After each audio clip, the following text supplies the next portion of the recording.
साथियों, इस वक्त मैं हूँ ग्राम भोरगढ़ के वैनगंगा नदी घाट पर।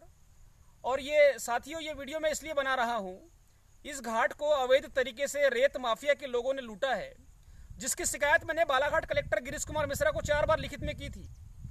और यह भी बताया था कि जो नाला आता है टेमनी और कीनी और भोरगढ़ की ओर से, इस नाले को पूरी तरीके से बंद कर दिया गया, रास्ता बना दिया गया, आप देख सकते हैं सामने।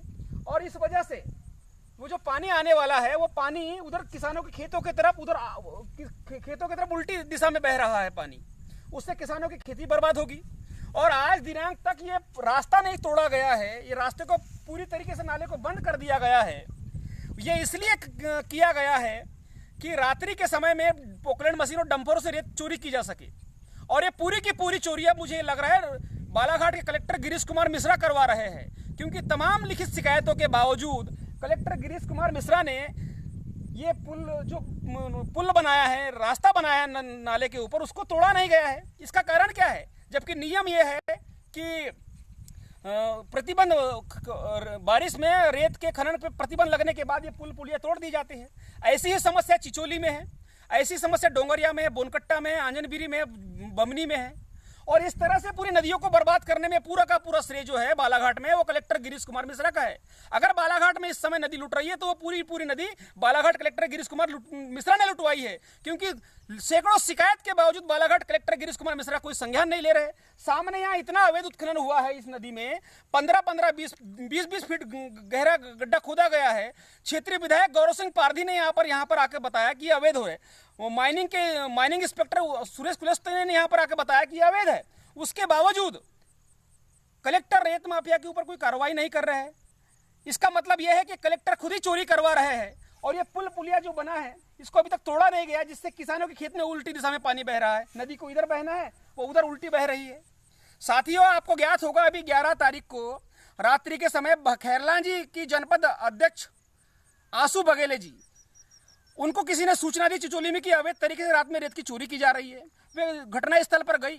साथियों, उनके साथ में अभद्र व्यवहार किया गया, छेड़छाड़ की गई, उनके साथ धक्का बुक्की किया गया और उनको ट्रक में दबा के मारने की कोशिश की गई। इसकी कंप्लेंट लेके वो थाने में गई, एसपी के पास गई, कलेक्टर के पास गई, किंतु आज दिनांक तक अपराधी के ऊपर कोई कार्रवाई नहीं हुई। साथियों, नरेंद्र राजपूत जो एक गुंडा किस्म का आदमी है, जिसपे दर्जनों अपराध दर्ज है, उसको गुंडा बना के छोड़ दिया बालाघाट के प्रशासन ने कि किसी को भी मारे, किसी को भी पीटे, किसी आदमी अपराध करे, कहीं भी चोरी करे, उसके ऊपर कार्रवाई क्यों नहीं कर रही है? अगर ऐसा है तो बालाघाट के पूरे थाने बंद कर दो और जनता के हाथ में सौंप दो, या थाने के सामने लिख दो कि जनता के लिए थाने नहीं है, ये थाने रेत माफिया के लिए है। बालाघाट में चल क्या रहा है? पूरे देश में प्रधानमंत्री कह रहे हैं कि बेटी पढ़ाओ बेटी बचाओ और महिला सुरक्षा की बात करते हैं। एक महिला के ऊपर अत्याचार हुआ चिचोली में, रेत माफिया के लोगों ने अत्याचार किया, उन्होंने शिकायत किया नामजद, उन पर कार्रवाई क्यों नहीं हो रही है? उसके ऊपर आरोप लगाया जा रहा है महिला के ऊपर कि हमको पैसे मांग रही थी। रेत माफिया पूरे झूठ के दम पर बालाघाट जिले में राज कर रहा है। और जो लोग भी इनके खिलाफ जाते हैं, उनके ऊपर एक ही आरोप लगाता है कि ये पैसे मांगते हैं। बस वही आरोप आंसू बघेले के ऊपर लगा रहे हैं, ये आरोप मेरे ऊपर लगाया था, ये आरोप कंकरा मुजारजी के ऊपर लगाया, और तमाम जितने लोगों ने विरोध किया उनके ऊपर एक ही आरोप लगाता है रेत माफिया कि वो पैसे मांगते हैं। इस तरह से बालाघाट में गुंडा राज चल रहा है। कलेक्टर और प्रशासन पूरी चोरी करवा रहा है। चोरी करने की जानकारी देने वाले को परेशान कर रहे हैं, मगर चोरों को नहीं पकड़ रहे हैं, चोरों को संरक्षण दिया जा रहा है। अगर कलेक्टर गिरीश कुमार मिश्रा ये नदियों की बर्बादी को नहीं रोक सकते तो उन्हें तुरंत इस्तीफा दे देना चाहिए। अगर बालाघाट में अभी नदियों की बर्बादी के कारण है वो कलेक्टर गिरीश कुमार मिश्रा है। यहां पर स्पॉट पर क्षेत्रीय विधायक गौरव सिंह पारधी के सामने माइनिंग रेत माफिया के लोगों ने, अनुराग तिवारी और नरेंद्र राजपूत ने ये स्वीकारा है कि उन्होंने यहाँ पर अवैध उत्खनन किया है। मैंने शिकायत की कि अवैध उत्खनन को नापो और इसके ऊपर मामला बनाओ। आज तक कलेक्टर ने नापा नहीं है उसको। इस तरह से पूरा घटनाक्रम को अंजाम दिया जा रहा है। और अभी भी चिचोली ग्राम में बेशरम लाई जा रही है रेत की चोरी करने के लिए। कलेक्टर क्या कर रहे हैं? कलेक्टर अगर ये रोक नहीं सकते तो कलेक्टर को इस्तीफा दे देना चाहिए। किस काम के कलेक्टर है वो? जनता के कलेक्टर है कि रेत माफिया के नौकर है वो?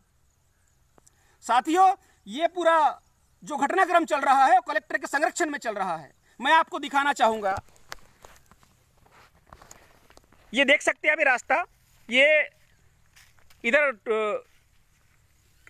कीनी और टेमनी भोरगढ़ की तरफ से नाला आता है और ये बहकर सामने जाता है। इसे पूरी तरीके से बंद कर दिया गया है। सामने अवैध उत्खनन हुआ है और ये रास्ते को अभी तक खोला नहीं गया है। वो इसलिए नहीं खोला गया है कि कलेक्टर को यहां से रात में रेत की चोरी करवानी है। और ये देख सकते हैं आप, नदी के ऊपर ये अवैध भंडारण किया गया है। इस तरह से गुंडा राज चल रहा है बालाघाट जिले में और विरोध करने वालों के ऊपर आरोप लगा रहे हैं।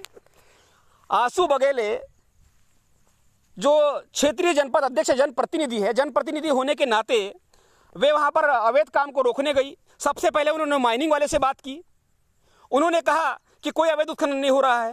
उन्होंने कहा कि मैं स्पॉट पे जाके आपको फोन करती हूं। जब स्पॉट पे गई तो उनका फोन नहीं उठा रहे।